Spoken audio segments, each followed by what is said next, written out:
Check out this scene. Ah, New York City, the city that never sleeps, crowded, fast-paced, and stinky. Now check out this scene. Ah, upstate New York, quiet, relaxing, and beautiful. What a contrast, right? Well, I live in this type of environment. Every time I entered the busyness of city life, I felt equally rushed, pressured, and anxious as the people around me. We were all rushing to get somewhere, but I don't even know where. And I was actually proud of being a typical busy New Yorker.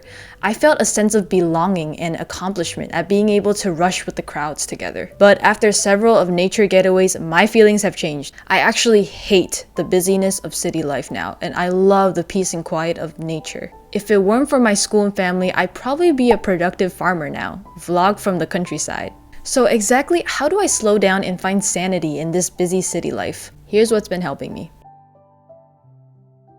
Finding somewhere that had little or no people was practically mission impossible in New York City. It took some serious digging to find the ideal place. I went full-on detective mode. But I'm happy to say that after months of being pushed with the crowds, I finally found a couple of nice, peaceful, and quiet places. My favorite type of places are obviously in nature with lots of greenery and animals. That's why I reserve weekends just to go to those quiet places to slow down. I enjoy just taking a walk, interacting with animals, feeling like Snow White. By the way, any New Yorkers watching this, feel free to message me on the sweet spots. I got you on this.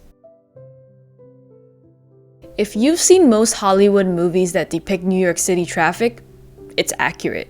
When it hits rush hour, you know you've messed up. Too often, what was supposed to be a 20-minute drive turned into an hour drive. When times like those happen, I used to just blast my radio with mediocre songs and advertisements for products that I didn't even want. Now I try to make use of traffic time by playing an educational podcast, audiobook, or replay some lectures from my professor, or even just play a new playlist of new songs that I want to listen. I prepare the playlist of new songs beforehand. Extra, I know.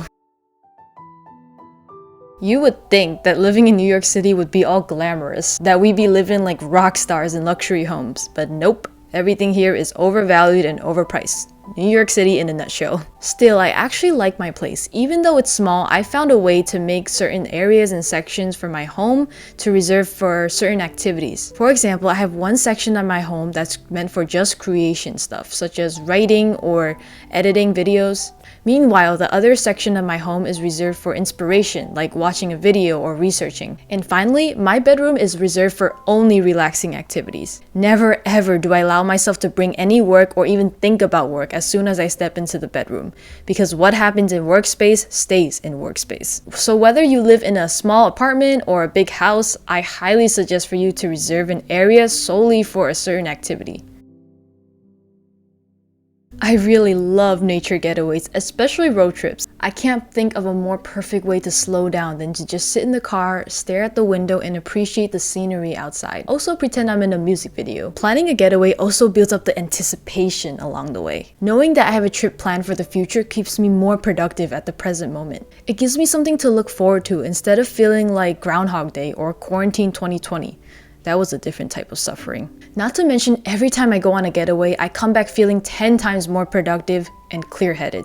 No wonder a bunch of billionaires have preached the benefits of getaways. They know their stuff. Call me a spoiled brat, but that's why I literally plan the next trip every time I just come back from one. Or I plan one every time I just feel like I want to jump off a cliff. Kidding. My point is, I always make sure that I have something to look forward to in the future.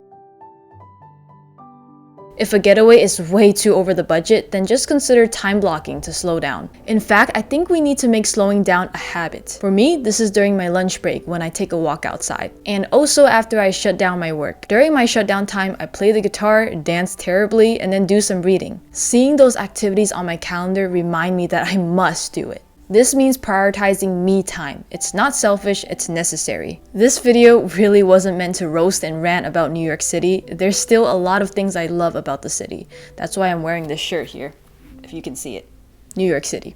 I just wanted to point out that lately I had enough of city life and I just wanted to find some balance in my environment. That's why I wanted to share with you guys how I've been finding that balance. That way we can figure out how to make the most out of the environment we live in. Don't forget to check out these other videos here. Thanks for watching. Let's keep learning and growing.